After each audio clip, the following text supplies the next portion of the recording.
occurred ever in the history of architecture. And there are thousands, I believe over 4,000 engineers and architects for 9/11 truth. And in fact, I think they produced a new film and are sharing that information. It's a no-brainer for so many of us who have to live under the auspices now of the Patriot Act, National Defense Authorization Act, the TSA, warrantless spying, and now if the president or somebody at the Pentagon decides that you're a terrorist, for whatever reason, they don't need to, have a trial or any charge.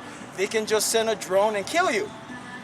And these are the kinds of deadly criminal fascist power that many of our parents, our grandparents fought for in America. And in fact, we have a flag here. Well, the flag is sitting sideways, but when it's actually being held up, Robert Park is waving the flag. He's waving it upside down. And the flag is upside down not because we're not being patriots or patriotic. The flag is upside down because America is in distress. And everybody feels it. And everybody who's been watching and paying attention knows it, that the laws have been created outside of the will of the people, outside of the truth, and we're just being steamrolled into a police state, which we have now, and it's actually global. So the things that the so-called conspiracy theorists have warned us, some of them for 30 years and plus, many average citizens are waking up to that reality. So what we wanted to do today was to support the truth seekers. And we're learning to follow the truth with each other, learning from each other, and to follow the truth and to demand the truth with aloha. Now, there's something especially unique to our Hawaii situation in that a lot of people in Hawaii do not know what happened to the Hawaiian Kingdom. They know of a Hawaiian Kingdom, but they don't remember and realize the legal and historical facts about what occurred on January 17th, 1893. And I'll just highlight that real quickly, and I'm sure a lot of you do know, but many don't. So worldwide, if you're watching, please pay attention to this and do your own research. But basically what happened was armed U.S. Marines, without permission, surrounded Iolani Palace, locked and loaded with their weapon of mass destruction, a Gatling gun, which was the weapon of mass destruction at the time. They surrounded the Iolani Palace and they arrested our queen, Queen Liliuokalani. Now this was, and still is, an act of war. So the prevailing war actually still exists because, interestingly enough, they've never concluded a treaty of peace. So what does that mean if the prevailing state of war actually continues and in fact the United States and the state of Hawaii do not actually have jurisdiction over these islands? And the easy answer to that, to the proof of that, is that the U.S. has never proven jurisdiction and cannot because there is no treaty of annexation. All that occurred was there was a resolution called the Newland Resolution that occurred, I think that was in 1897, before the annexation. And then, of course, the United States, in their quest for empire, had to have Hawaii and Pearl Harbor so they could prosecute the war against the Spanish. Now, here in Hawaii, it's very important for us, as is for the world, to recognize what happened then and how it impacts us today, because the United States and the state of Hawaii, under duress, under distress, are passing laws that infringe on our privacy, on our freedom, on our free-flowing, supposedly free-flowing economy. So we decided that there are so many different kinds of heva now under the guise of de facto law that we needed to address, and we wanted to do that with aloha. So the best way we could do that, and what we're doing today, is we're planting food. We're planting little baby kalo kulis, some sweet potato, some tea leaf, and it's a statement of solidarity for truth and aloha. And the question came up, you guys got a permit for this? And I have to be honest. We have to be honest. Hey, Robert, where's the flag? Oh, you been? The flag is upside down because there is a lot of heva, and America is in distress. So we're here, once again, to work together, to follow, pursue the truth with Aloha, and to encourage anybody who's working for the state, for the county, federal authorities, to please exercise intellectual integrity, moral integrity, the heart of Aloha, and let us help each other, because we're all in this prison now. Dean, Even if you get... You're about to say, before you turn away to Robert, you do not have a permit for this, you said. Oh yes, we do not. We do not have a permit for this, and you know, I don't. Well, I can't say I don't break laws. You know, they got so many laws out there now that probably everybody's breaking a law and we don't even know it. People are signing into law things they don't even read.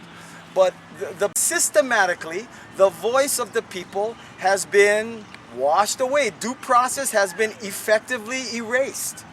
And so as a statement of civil resistance, we thought it would be important to, not get a permit, to plant some food, and hopefully those that are charged with protecting life and liberty in the land of Aloha would come to us, and we can have a real Ohana style Ho'o Ponopono. Now there are several issues on the flyer, and I gave you guys the flyer, and you might want to even list these, David. There are several issues, the few of which that are like elephants in the room, that our elected officials, our law enforcement, our community leaders refuse to speak on. Like the National Defense Authorization Act, which allows the president and certain people here unknowns to us, maybe somebody in the Pentagon, to determine somebody is a terrorist and send in a drone and kill you and your family. Not cool. My dad and friends and family all throughout Hawaii, you know, fought, bled, many died for the freedoms that we take for granted, but we can't take these things for granted anymore, because the fascism that they fought against and we all assumed was gone for good is back.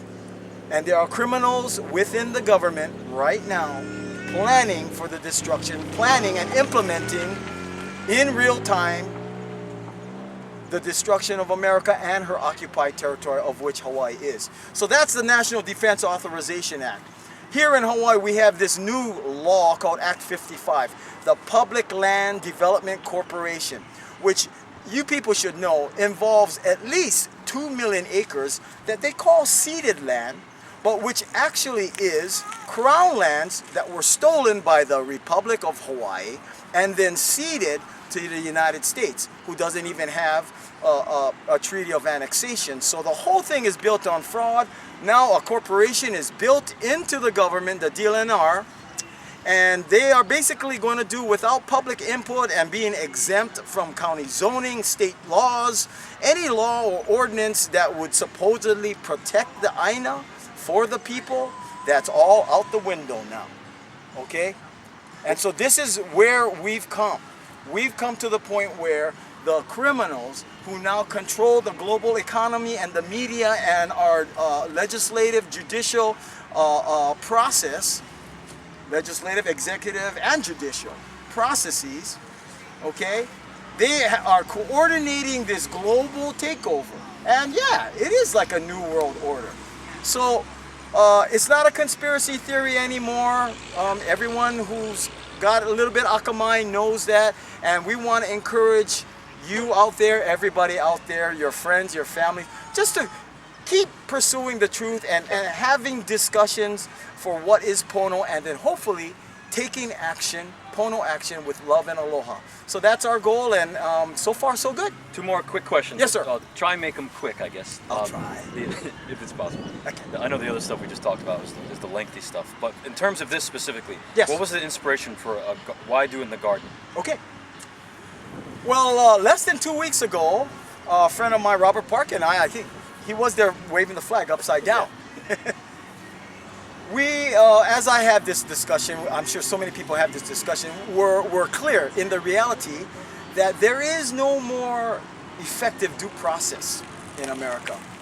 That the global war on terror has now made us all guilty until we somehow prove ourselves innocent. Whether it's at the airport or, you know, they can spy on our emails, spy on our phone conversations. This is just wrong. We know we don't have due process anymore, so we thought maybe if we do a little bit of Pono civil resistance, that we could encourage, by pressing the envelope a little bit, our leaders, our community leaders, to come and join, all of us in the community to have a real discussion about the elephants in the room. So this was the most Pono idea for civil resistance you could. Well, yeah, I mean, planting food.